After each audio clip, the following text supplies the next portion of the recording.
Hey everyone, how are we doing today? This is James Sweeney, aka SplitSuit, and welcome to today's crash course video on postflop blockers. And it's important that we understand what postflop blockers are because we can use it to our advantage when visualizing our opponent's postflop ranges, and thus we can take better lines against him. So in this video we'll talk about our cards, the board cards, and ultimately how we can visualize blockers to estimate our opponent's logical range.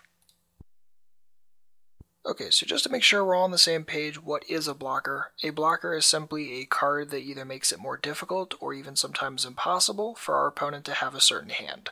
So because we have the King of Diamonds in our hand, it's impossible for anyone else to have Ace King of Diamonds. Because we have the King of Clubs, it's impossible for anyone else to have King Queen of Clubs. So our whole cards are blocking out those combos. And we can look at this way, but we can also look at it post-flop. So if we take a spot like this where we open, get called, go heads up to it, and see this board, yes, our whole cards will block things out, but the board cards will also block things out. Because the Jack of Spades is on board, it's impossible for the cutoff to have Jack 10 of Spades. Because the 8 of Spades is on board, it's impossible for him to have 7 8 of Spades or 9 8 of Spades. And because the King of Hearts is on board, it's impossible for him to have King Queen of Hearts. So we can not only look at our whole cards, but also the board cards to figure out which part of the cutoff's range are either fully blocked out or sometimes just partially blocked out. So it should kind of go without saying that because we have two kings in our hand and there's a king on board, that it's probably pretty difficult for the cutoff to have a king in his hand. It's obviously impossible for him to have pocket kings simply because there's only 4 kings in a deck. We currently see 3 of them, and it's impossible for him to have 2 kings in his hand as well. So there's that to keep in mind. And then there's also things like his actions might actually block out pieces of his range. For instance, there's only one remaining king in the deck, the King of Spades, but would the cutoff have, say, King of Spades, Ace X? Would he have Ace King? And the answer to that is probably not, in my opinion. He probably would have 3-bet that pre-flop, so not only do the cards make it more difficult for him to have Ace King, but his actions pre-flop make it even more difficult for him to ever have that hand. So you can also think about cards you're looking at, but also the actions he's taken to better build his range and think about if his possible combos are blocked out for any reason. Now, another thing to keep in mind is how many combos of King-Queen does he have? So let's say that he would always call a King-Queen pre-flop. Well, to calculate how many combos of King-Queen he would have here, there's one unseen king, the King of Spades. There are 4 unseen queens, Queen of Spades, Queen of Hearts, Queen of Diamonds, Queen of Clubs. So you just take 4 times the 1, and there are 4 combos of King-Queen. Very simple. How many combos of King-Jack are there? Well, there's only 1 unseen king. There are 3 unseen jacks, Jack of Hearts, Jack of Diamonds, Jack of Clubs. So 1 times 3 equals 3 combos of King-Jack. How many combos of pocket 8s are there? Well, the golden rule with pocket pairs is 6-3-1-0.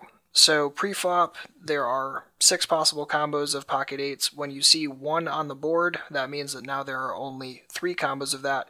If there are 2 on the board, there's only 1 combo of it, which is obviously quads. And if you see all 3 8s on the board, then it's impossible for him to have a pocket 8s. So pretty simple. So in a situation like this, there are 3 combos of 8s, 3 combos of jacks for the same rationale, assuming he didn't 3-bet at pre-flop, and no combos of pocket kings given the cards we're looking at. So this is really important. It's something that you definitely want to be keeping in mind. And we can actually go a step further and think about other hand types other than just pairs and sets. So let's say that this happens. We c-bet, he calls 6 of Spades on the turn. So a lot of people would inexplicably panic here and just say, oh my god, the flush draw filled, this is the worst thing ever, he obviously has a flush. Well, could he have a flush? Maybe, but let's kind of visualize it real quick because a lot of people panic about this and I think they do it really incorrectly. So let's take a, 12.5% cold call, trim it down a little bit, think he would have 3-bet with Ace King and Queens pre-flop, and say that he has an 11% call versus 2-bet. Well, we see that with the 6 of Spades in the turn that he has a flush a whopping 3% of the time. Okay, well, that's not very much. Let's actually go a little crazy here and add every suited combo possible. Notice that he still only has a flush 13% of the time by the time he gets here. That's actually really important to note, is you really don't want to super panic about it. And let's also think back to the flop for a minute. If he had, say, King Queen of Spades on the flop, would he have just called here, or would he have most likely raised? That's definitely something you want to be keeping in mind. If he had 9-10 of spades, is he more likely to raise it or is he more likely to flat it? Same thing if he has, say, ace-queen of spades or ace-10 of spades, the strong gut shot, overcard, and flush draw thing. Is he going to play it passively, or again, is his action blocking out combos of him realistically having that? If he's always going to raise those big draws and he just flats here, not very likely that he probably has many flush draws. Maybe some smaller ones, like maybe a 5-6 or a 6-7 of spades. But think about preflop. Is he realistically going to be calling those kind of suited connectors preflop? If yes, okay, that's certainly going to factor into things. But if not, maybe it's not something that we super panic about. Another thing that I want to talk about real quick that I didn't talk about is how to calculate, like, second best hands. So say you think that he would call preflop with ace-jack and would certainly call the flop with an ace-jack hand. Then if he has that kind of hand, there are 3 unseen jacks, 4 unseen aces, so there are 12 combos of that. You can take the same logic with a queen-jack or a jack-10, those kind of things.